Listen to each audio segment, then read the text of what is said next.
People who grew up in the 1970s developed psychological traits that are becoming increasingly rare today. Imagine being 15 years old, no smartphone, no GPS, no share your location, no camera in your pocket documenting every mistake. Now imagine your parents saying, "Be home before dark," and that was the only instruction, the only safety formula, the only requirement. And even that didn't always have to be followed, because there was no one to check, and that was normal. What happened in the brains of such children and teenagers was something quite extraordinary, that we're only now beginning to fully appreciate. It's 3:27 p.m. The school bus pulls away and gravel crunches under your sneakers as you walk up the driveway. You reach beneath the flower pot, grab the spare key, and unlock the door. The house is quiet. No one asks how your day was. No one checks an app to confirm you finished your homework.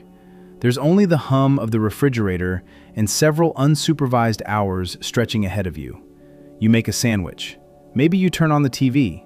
Maybe you start homework, or maybe you don't. The choice is yours, and that choice matters. Every small decision reinforces something invisible, a sense of internal authority, not loud confidence, not performative confidence, the quieter kind that says, "I can handle this." At 16, you want a car, not for status, not for social media, but because mobility means independence. So you work, gas station, grocery store, pizza joint. You smell like fryer grease. You count change under fluorescent lights. You deal with irritated adults who don't see you as a kid, they see you as staff. By the end of the summer, you've saved enough. You hand over $400 in cash for a used Dodge Dart with 80,000 miles on it.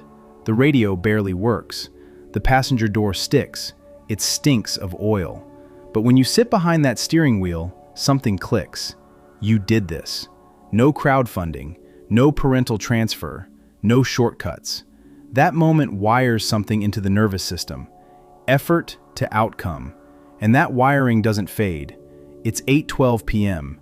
You're cruising down Main Street with the windows down and distorted speakers blasting Pink Floyd or Led Zeppelin.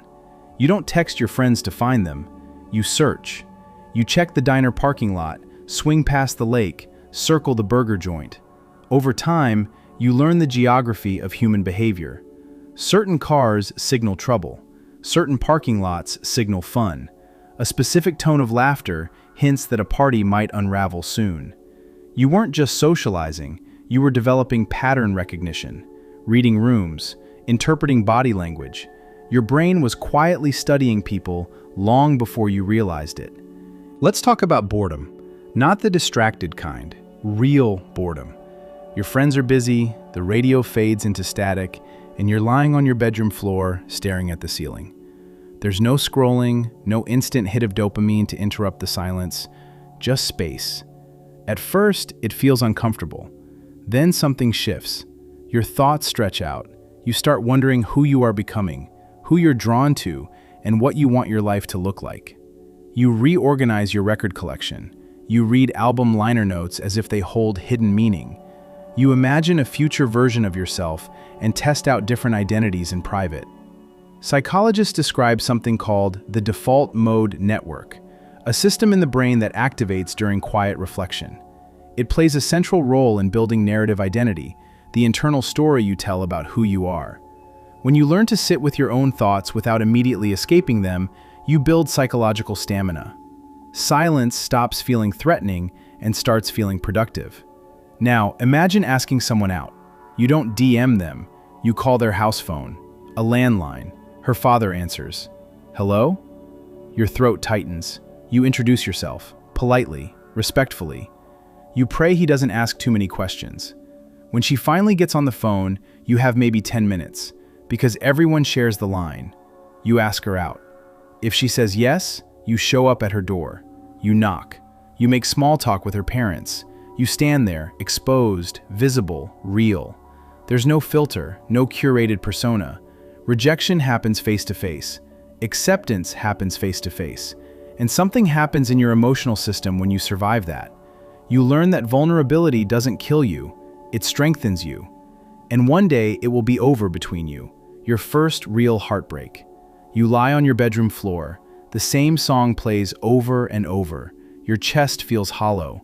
You can't post a cryptic quote, you can't blast them publicly, you can't scroll through their photos obsessively, you just feel it.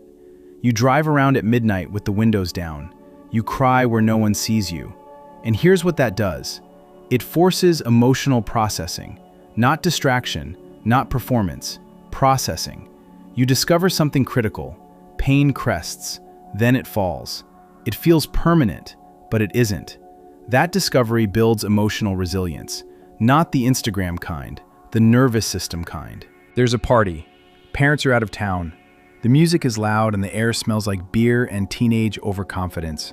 No one is recording. Mistakes happen. Arguments flare. Someone drinks too much. And without constant adult intervention, you begin calibrating yourself in real time. You learn when to leave, who to trust, how to de-escalate before things spiral. Each experience sharpens instinct. Years later, you walk into a room and sense its tone almost instantly. Not because you're psychic, but because you trained yourself through repetition. Calibration, repeated often enough, becomes intuition. Work after school, you clock in. Record store, gas station, diner. You deal with difficult customers. You handle cash. You close up shop. No one's monitoring your emotional growth. No one's narrating your learning experience. You mess up, you fix it. You're late, you deal with it. Responsibility isn't theoretical, it's practical. And when you repeatedly prove to yourself that you can operate in adult spaces, you stop seeing yourself as fragile. That's powerful.